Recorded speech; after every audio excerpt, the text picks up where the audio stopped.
जय श्रीमन नारायण गुरुदेव जी। आपके चरणों में कोटि कोटि प्रणाम। जी जी गुरुदेव, मेरे 3 क्वेश्चन हैं। मैं ये पूछना चाहती हूँ, अगर कोई लड़की अपने आप से अपना चरित्र खराब करे तो उसको पाप तो वो लगेगा, अगर माता पिता ही उसका चरित्र खराब कर दे तो? माँ बाप अपनी बेटी का चरित्र खराब करें जी। तो माँ बाप कैसे खराब कर सकते हैं? हमारे साथ में ऐसा हुआ गुरुदेव। कैसे? क्योंकि पहले जब हमारा विवाह हुआ तो उस समय मैं 10-11 साल की थी।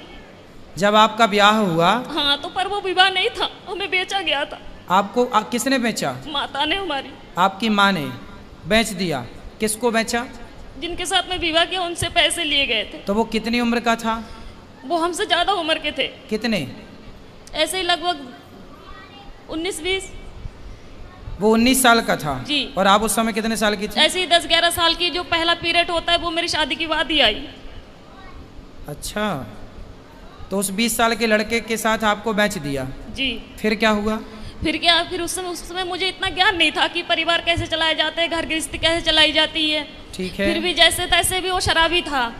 हर रोज मारता था, कूटता था। इतना भी है कि जहाँ तक कि आदमियों को भी घर पे लेके आता था, शराब पिलाता था, मीट बनाता था, मच्छी बनाता था, उन्हें खिलाता था। रात के 11 बजे 12 बजे यहाँ से जाना, और पूरा गाँव एक गंगवार का और एक सरदार पूरी रात घर पे रहेगा तो हर कोई उंगली तो मुझ पे ही उठाएगी ना। फिर कितने साल चला ये सब कुछ? 9 साल। फिर वहाँ पे एक बेटा हुआ, एक बेटी भी हुई। आपकी बेटी उस समय हाँ। जब बेटा हुआ तब आपकी उम्र क्या थी? ऐसे लगभग 16-17 साल की थी। आप 16 साल की थी तब आपको बेटा हो गया? जी। ठीक है। फिर उसके बाद में वो मारने लगा, काटने लगा। शराब पी के कभी नाली में पड़ा रहता था, कभी गड्ढों में पड़ा रहता था, वहाँ से उठा उठा के लेके आओ। फिर जब वो ज़्यादा ही परेशान करने लगा तो मम्मी पापा ने वहाँ से घर ले आए। फिर मैंने उनसे ये कहा कि मम्मी ऐसा करो कि अभी मेरी दूसरी शादी मत करवाओ, हो सके वो आ जाए मुझे दोबारा लेने, या फिर मैं कहीं के काम करके खा लूँगी। तो बोला नहीं, तेरे साथ में बच्चा है, अगर बच्चा नहीं है, तेरे साथ में बच्चा नहीं होती तो कोई बात नहीं है, दुनिया तुझ पे ये कहेगी, अच्छी भी रहेगी तब भी दुनिया तुझ पे उंगली उठाएगी। फिर उन्होंने मुझे दूसरा जगह करवाया। दूसरी शादी कर दी? जी। वहाँ से भी पैसे लिए गए।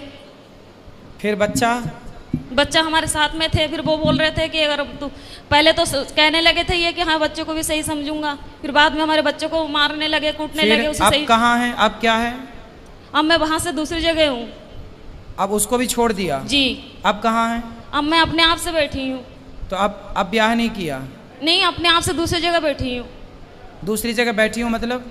यानी कि तीसरी जगह बैठी हूँ मैं अपने आप से, किसी से भी। मतलब तीसरी जगह ब्याह कर लिया जी। आपने? तो तीसरा वाला कैसा है? वो ठीक है। वो बच्चों को अपना रहा है? जी। तो अब हमसे क्या पूछना चाहती हो? मैं ये पूछना चाहती हूँ, जो मेरे साथ में हुआ इसका पाप कौन भरेगा? इसका पापी कौन है? जी। और दूसरी बात ये है कि जब हमारे बाबा को जब समय पूरा होने लगा था तो वो अस्पताल में एडमिट थे। तो उन्होंने मुझसे ये कहा था कि संगीता, कोई भी तुझे तेरी माँ को रोटी नहीं देगी, तू ही देना। तो ठीक है, मैंने वो वचन दिया उन्हें कि ठीक है, मैं ही मम्मी को संभालूंगी। अब वो घर में इतनी दुखी करने लगी है कि हद से ज्यादा मेरे पूजा पाठ से। कौन दुखी करने लगा? मम्मी। आपकी माँ? हाँ, मेरे पास में रहती है। पूजा पाठ कुछ भी करो, हमेशा तंग करते। माला जपने जाती हूँ तो अंदर जाके फोन लगा लेगी, बात करने लगेगी और कहती है तू पूजा पाठ कर रही है, तुझे क्या मिल रहा है, ऐसे भगवान को मैं लात मारूं। तो अभी आप तीसरे के साथ खुश हैं? जी। तो फिर अब तो खुश है ना? जी। तो अब क्या दिक्कत है? अब दिक्कत यह है, जो मेरा तीसरा वाला पति है वो बात बात पे मुझसे झूठ बोलता है। अच्छा, क्या झूठ बोलता है? यही, कोई भी बात हो मैं इनसे ये बोलती हूँ कि जो भी बात हो सच बोलो करो, पर यह है कि जो भी बात करते ऐसा है कि इनकी दूसरी पत्नी भी है। अच्छा। हाँ। तो तीसरा वाला जो पति है उसकी ऑलरेडी पहली पत्नी है? जी। आप उसकी दूसरी पत्नी हो? जी। अच्छा। तो आपने ऐसे से क्यों ब्याह कर लिया जिसकी ऑलरेडी थी? उन्होंने मुझे से कुछ बताए नहीं थे पहले। मतलब तीसरे वाले ने भी आपको धोखे ही में रखा? पहले बताए नहीं थे कुछ भी। तो अब तो रखता है ना प्रेम से? हाँ, अब रखते हैं प्रेम से। अब आप ये पूछना चाहती हो कि ये पाप कौन किसके गले जाएगा ये पाप? जी जी, क्योंकि आपकी माँ। देखो, जब आप 11 साल की थी, 9 साल की, 11-12 की, जब आप 11-12 साल की थी तब आपकी माँ ने आपका जबरदस्ती ब्याह कर दिया। जी। तो आपको ऐसा क्यों लगता है कि उस माँ ने बेचा? हो सकता है उस माँ ने ब्याह ही कर दिया हो आपका? नहीं गुरुदेव, वो घर वाले बोलते थे कि तेरे माँ ने 5,000 रुपए लिए कि 10,000 रुपए लिए। यदि उन्होंने पैसे लिए कि तुझे डंगर की तरह हमने खरीद यदि के उन्होंने लेकर- बेचा है तो फिर माँ पापी है आपकी। यदि नहीं बेची, आपका विवाह किया है, तो माँ पापी नहीं है। और केवल गुरुदेव माँ मेरे- इस बात की पापी है कि आपको जबरदस्ती इतने बड़े लड़के से आपका ब्याह कर दिया। देखो, विवाह ऐसे नहीं होता, 1-2 साल का ही बड़ा छोटा चलता है, डबल नहीं चलता कि लड़की 10 साल की है और लड़का 20 साल का है, ये नहीं चलता। यदि कोई भी माँ बाप अपनी बेटी के लिए उससे डबल उम्र का लड़का चुनते हैं तो वो माँ बाप पाप के भागीदार हैं, क्योंकि उस समय बच्ची तो निर्णय नहीं ले रही है, माता पिता डिसीजन ले रहे हैं। तो लड़की के लिए वर कैसा होना चाहिए? लड़की 10 साल की, लड़की 20 साल की है तो लड़का 22 साल का हो, 25 साल का हो, बस ज़्यादा उम्र वाला ना हो, ये न्याय है। यदि लड़की 20 साल की और तुम लड़का 40 साल का ले आओ तो ये तो बेटी के साथ अन्याय हुआ, और वो अन्याय का भागीदार कौन है? उसके माता पिता, क्योंकि वो लेकर आए हैं। और केवल गुरुदेव मेरे साथ में ये हादसा नहीं हुई है, मेरे सभी बहनों के साथ में ऐसा किया गया। तो आपकी माँ कहाँ है? मेरे पास में ही रहती है, इस समय दूसरे जीजा के पास में है।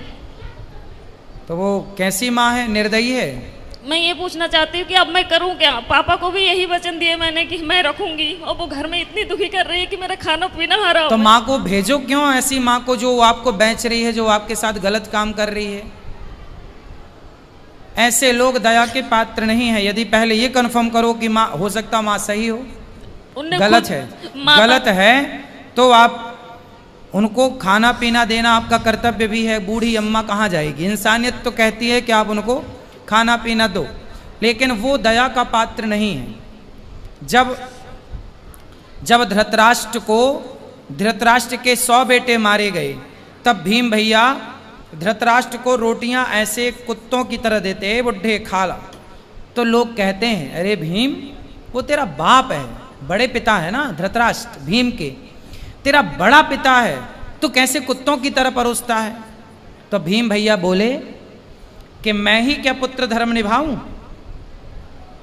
ये वही बाप है जिसने भरी सभा में द्रौपदी लुट रही थी और ये चुपचाप तमाशा देख रहा था। क्या मैं ही धर्म का पालन करूं? इसका कोई धर्म नहीं है। ये वही धृतराष्ट्र है जो भीम को गले लगाने के बहाने दबाकर मारना चाहा, वो तो भगवान ने दूसरा पुतला दे दिया भीम का। कुल मिलाकर के ये धृतराष्ट्र इस दया का योग्य नहीं है, दया का पात्र नहीं है। कुछ लोग दया के पात्र होते हैं, कुछ लोग दया के योग्य भी नहीं होते। फिर भी आप दया करके रोटी तो दो, सेवा तो कर लो। अब जो किया उसने वो पाप भोगेगी। आप क्यों पाप मोल लो? आप सेवा ना करके पाप क्यों मोल लो? गुरुदेव, आपके आश्रित है तो सेवा करना। घर में कलेश ये करती है ना कि जब मैं माला लेके बैठूं तो उसी कमरे में चली जाएगी, फोन लगा के बात करने लगेगी। हाँ, तो उसको फोन लेके हटाओ। किससे बात करना बुढ़ापे में? उसको बहनों से कुछ नहीं तो हर तो रोज मोबाइल लेके रख लो, बोले मोबाइल नहीं मिलेगा, फिर लड़ाई हो जाती है, घर में कलेश करने लगती है वो। तो फिर आप जानो और आपकी माँ जाने, मैं क्या करूं बताओ? क्या करूं मैं बताओ? आप मुझे कुछ बताइए ना कि मैं क्या मैं तो करूं बता इस रहा हूं, समय से? मोबाइल लेके बंद कर दो, रख दो, और क्या कर सकती हो? फिर घर बताओ। में कलेश होते हैं, पूरे मोहल्ले वाले तमाशा देखते हैं। तो फिर क्या करें हम? बताओ, हमें बताओ, हम क्या करें? क्या उत्तर दें आपके प्रश्न का? हम बताओ क्या करें? हम ये तो नहीं कह सकते कि आप निकाल बाहर करो। मेरा इच्छा तो यही है गुरुदेव, जब भले ही आप हमें गलत समझे। हाँ तो ठीक है, आपका मन है तो आप देख लो, जो आपका मन है वो करो, जो आपका मन है वो आप कर सकते हैं, स्वतंत्र हैं आप।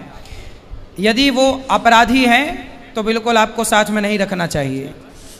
और दूसरी क्वेश्चन ये है गुरुदेव, अगर किसी जगह में मेरी इज्जत नहीं होती हो, कोई इंसान मैं वहां पे जा रही मुझे पानी को नहीं पूछता हो, क्या मुझे वहां पे जाना चाहिए? ना, वहाँ कदापि नहीं जाना चाहिए। आवत ही हर से नहीं नैनन नहीं सने, तुलसी तहाँ न जाइए कंचन बरसे मेघ।